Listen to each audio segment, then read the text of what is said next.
Thank you, Mr. Speaker, sir, for giving me this opportunity.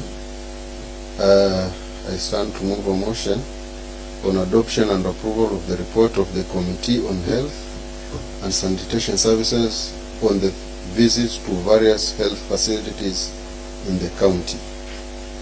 That this third county assembly adopts and approves the report of the Committee on Health and Sanitation Services on the visits to various health facilities in the county, laid on the table of this House on Wednesday, 8th March 2023, morning sitting number 012, and its recommendation thereof.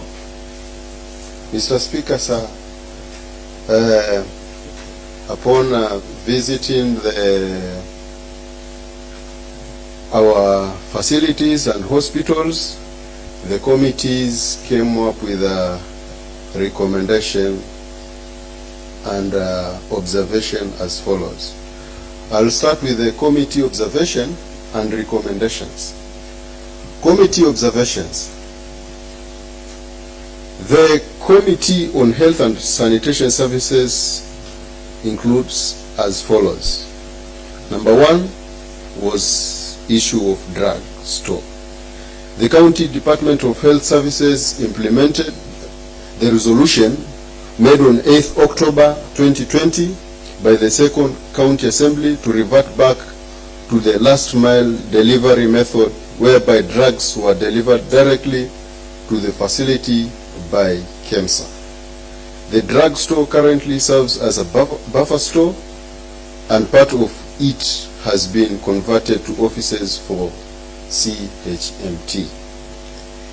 On the issue of outside catering, which comes to number two, the County Department of Health Services did not implement the resolution made on 8th October 2020 by the Second County Assembly to revert back to the old affordable systems where hospitals made their own food once the contracts of the outside catering companies ended. The county government extended the contracts of the outside catering companies to November 2023. Currently, every inpatient is charged Kenya shillings 500 per day, and as consumable as provided in Taita Taveta County Finance Bill 2022. The hospital administration has been using FIF for payment of outside catering services and its related utility bills. Mr. Speaker, number three was the issue of the oxygen plant. According to the submission made by CECM Health Services and the Moi County Referral Hospital Medical Superintendent, the plant is currently grounded because both the refilling stations and air compressor are not working. The refilling station service kit is not available in the country. It has to be sourced from the manufacturer in France. The plant was last serviced on 7th July 2022 by the supplier. However, the supplier is yet to be paid a pending bill worth Kenya shillings 3.4 million, which has made it difficult for the department to engage the supplier to carry out maintenance of the plant. The plant does not meet the current oxygen demand that is ever increasing in the county. Number four was intensive care unit. The unit lacks casualty, radiology, mortuary, mail ward, and standard functional medical laboratory support departments, which are missing in Mwatate Sub-County Hospital. The unit also lacks specialized doctors, including physicians, surgeons, pediatricians, gynecologists, and theologists, critical care nurses, physiotherapists, and medical engineers. Number 5 was the issue of availability of drugs and non-farms. Med's last supply was in July 2022, while KEMSA was in early November 2022. Hospitals and rural health facilities are currently using NHIF and FIF funds to purchase drugs and non-farms. The funds are, however, inadequate to meet the demands of the facility and still cater for outside catering services in the case of county hospital offerings inpatient services. In the month of October 2022, the county paid a total of Kenya shillings 5 million to KEMSA, which was used to offset debts for Mwatate, Vesu, and Mundani sub-county hospitals, and 1 million was paid in December 2022 as part of payment for Moi County Referral Hospital, hospital's Kenya shillings 3.8 million debt. The current debt to KEMSA is Kenya shillings 38.1 million. The facility have been faced with the acute shortage of essential medicines and medical supplies such as amoxicillin dispersible, tablets, cotton wool, heparin, and anti-snakes venom that have not been supplied by KEMSA, thus affecting service delivery. The committee was also informed that the stock level of at KEMSA have been low, and there is need to go back to do back orders to alternative suppliers to fill up the gaps. The committee also observed cases of expiry of drugs. This is said to be caused by uptake changes by clients in various facilities. Short expiry dates of some drugs, including cancer drugs, poor storage as many facilities lack standard stores. Donations from KEMSA, whereby the drugs donated has quick turnaround time and failure to utilize the drugs during the specified time. Mr. Speaker, other issues of concern were that the Health and Sanitation Services Committee, having concluded visits in the aforementioned health facility, also observed the following major issues of concern. Number 1 was inadequate number of ambulances to promote referral services in the county. Number 2 was a shortage of staff, making it difficult to achieve 24 hours service delivery in hospitals and emergency services in rural facilities.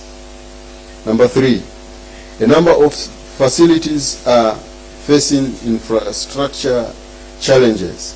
Some departments need to be renovated, while others require constructions of buildings to accommodate units, including toilets for patients, staff quarters, maternity, theater at Mwatate Sub-County Hospital and Moi County Referral Hospital.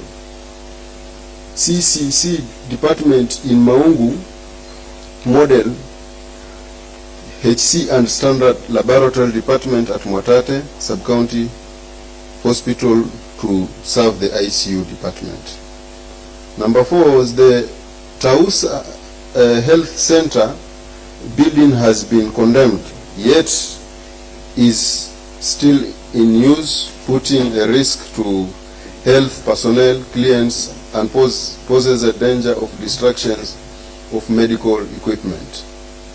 Number 5, in Kitobo, Health Center does not have a consultation room, which is very essential department, yet there is a new building that has not been unoccupied for 7 years.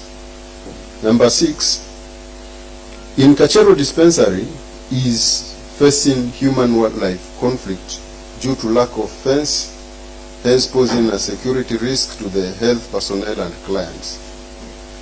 Number 7 was a number of facilities in the county were facing security challenges due to lack of security, fence and inadequate security officers. Number 8, a number of facilities lack basic utility service such as water and power, including Maungu, Model, HC and Kachero dispensary. Number 9, most county health facilities do not have operational backup generators. Those with generator are facing challenges such as Bura HC generator is broken down and requires Kenya shillings 149,000 to be repaired, while that in Vesu sub-county hospital cannot serve the appliances in the facility. Number 10 is that most health facilities lack essential medical equipment to enable them run optimally. These include a hemogram machine,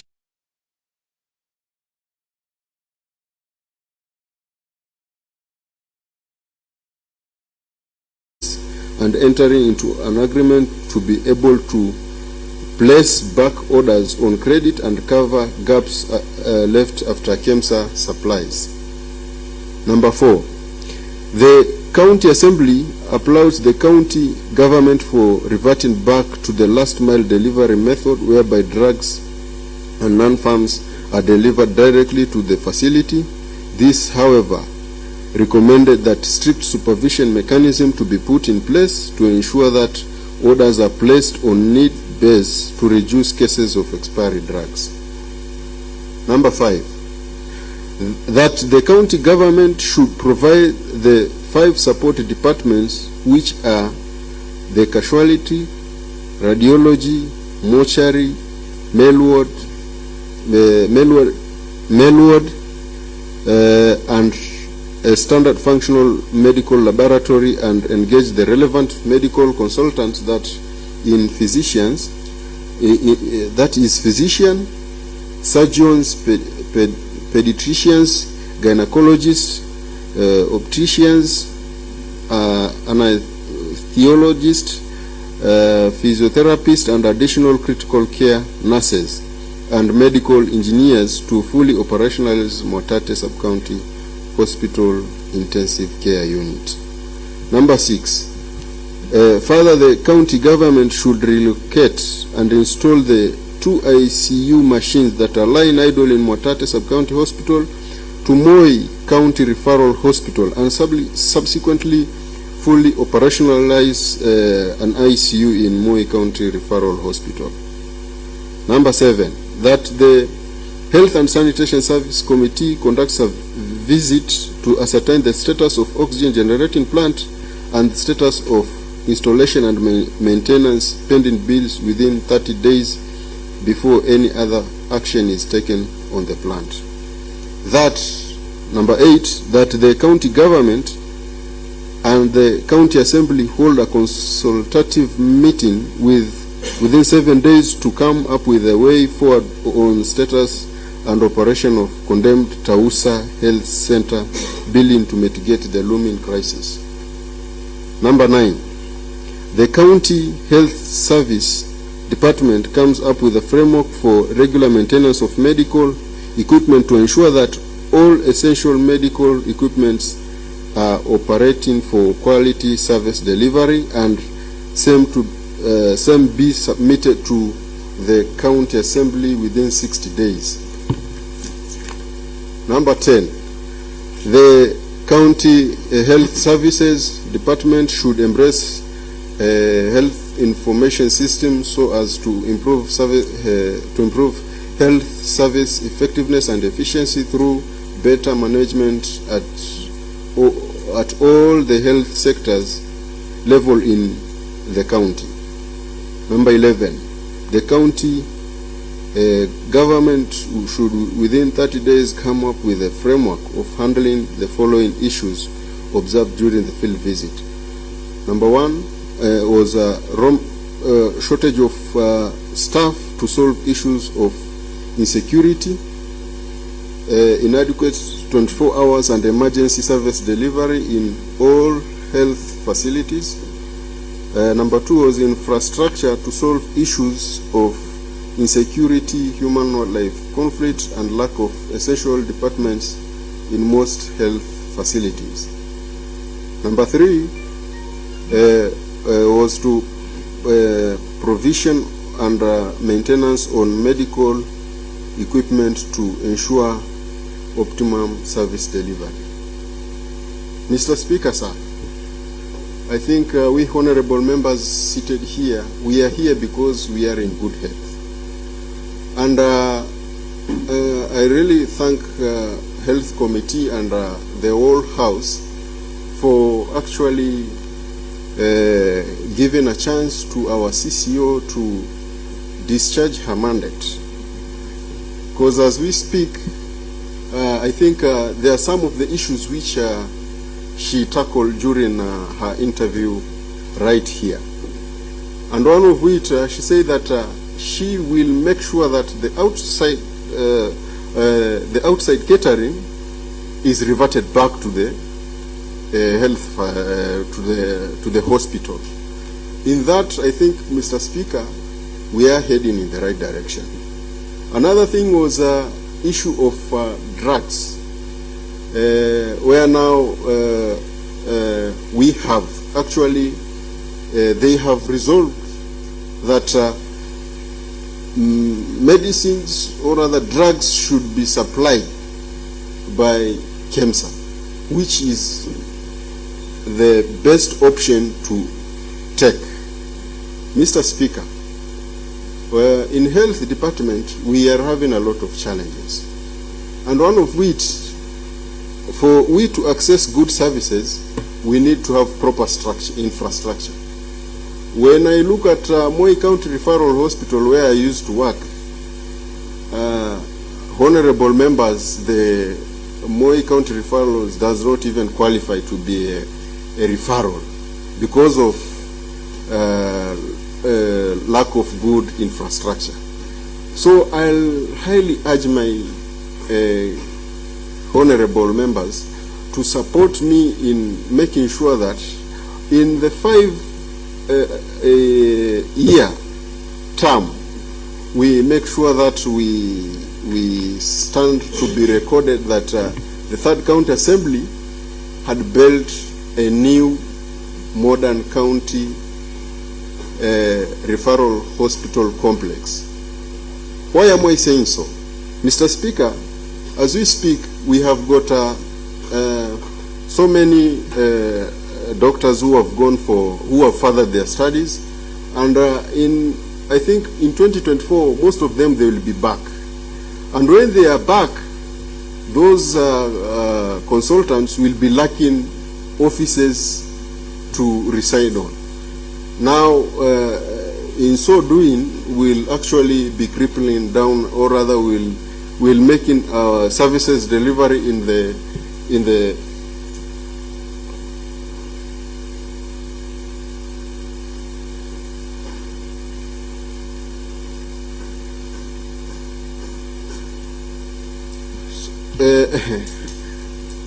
let me finish. Mr. Speaker, what I can say is that the consultants will now not be enjoying the full the expertise, because you'll find that some of them will actually be attending patients on upon patients being booked for clinic. So to my take, I'll request honorable members build a new Moi County Referral Hospital, and so that we can stand to be recorded that Third County Assembly indeed really cared about health welfare to the community. So with those few remarks, I call upon Madam Constance to second. Thank you, Mr. Speaker, sir. Thank you, Mr.